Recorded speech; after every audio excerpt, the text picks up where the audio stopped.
রব্বুল আলামিন, পৃথিবীর কোনো মানুষ আমার গুনাহ সম্পর্কে জানে না, তুমি আমার গুনাহ সম্পর্কে জানো।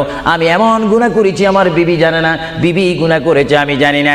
আল্লাহ তুমি সব কিচ্ছু জানো, হে আমার প্রভু তুমি আমাকে মাফ করে দাও। আমার আল্লাহ বলে, তারপরও যদি তোমাদেরকে আমি মাফ না করি, তারপরও বান্দা তোমরা আমার রহমতের দরজা থেকে ফিরে যাইও না।